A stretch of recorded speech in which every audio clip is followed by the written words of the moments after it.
From Nellie Towit's property, she can see the tea estate that took over her family's ancestral land. Foreign tea companies still dominate the region of Kericho, farming hundreds of thousands of acres of tea for export.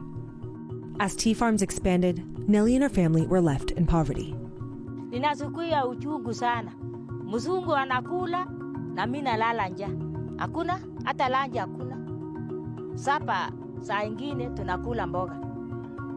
500,000 Kipsigis and Talai indigenous peoples were violently evicted during British colonial rule to make way for the expanding tea industry.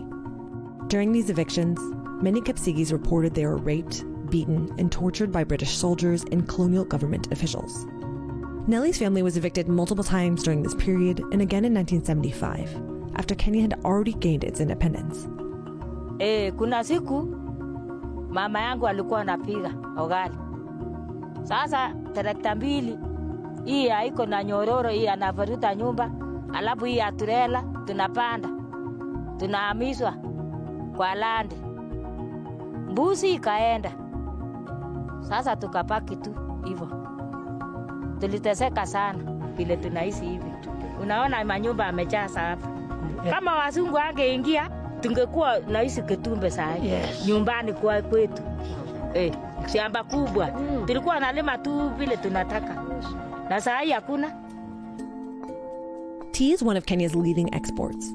5 million Kenyans rely in some capacity on the tea industry for their livelihoods. But conditions on these farms can be exploitative and even violent.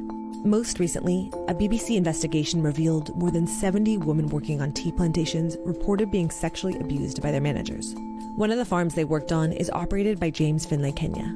The company says they are delivering a comprehensive action plan to safeguard their staff.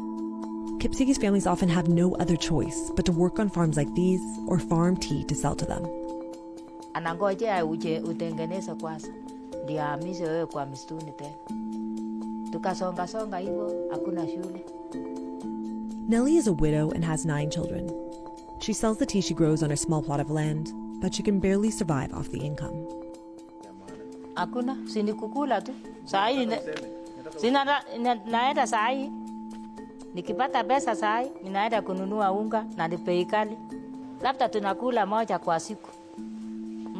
Na tunalala hivyo. At this tea cooperative, Nellie sells her tea for 20 cents per kilo. That same kilo at a UK supermarket could go for more than $15. Hii kilo mbili ya gerogoro ni 200. Na sijanunua hata maziwa. Sijanunua sukari. Na nimechuna yote kwa shamba imeisha mpaka wiki hiyo ingine. Na hata shule hakuna. Hata watoto hakuna wa kusoma. Kipsigis youth are often left without options to make a living wage. The Kipsigis and Talai have pursued numerous legal actions to reclaim their land and demand reparations. Most recently, in 2022, Kenyans filed a case to sue the British government for $200 billion. Other indigenous tribes like the Kikuyu also suffered mass displacement and abuse at the hands of the British. In the 1950s, the Kikuyu led the Mau Mau uprising to fight for land reform and protest colonial rule. But the British government orchestrated a violent crackdown against them. It's estimated that they killed nearly 100,000 Kenyans and detained another 160,000 in forced labor camps. In 2013, the UK agreed to a multi-million-dollar court settlement to compensate over 5,000 Kenyans for torture, murder, and abuse during the Mau Mau uprising. But the Kipsigis and the Talai haven't received any compensation from the British government.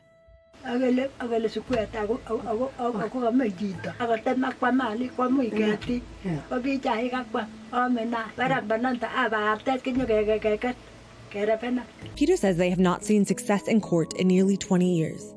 But he continues to tell his story in hopes that he and his community will finally get reparations for the land they lost and the abuses they endured.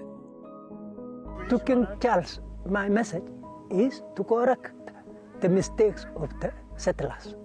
So he can correct that mistake and everything will go well. If he gives us our right, we will also wish him so well and pray for him as much as we pray for ourselves.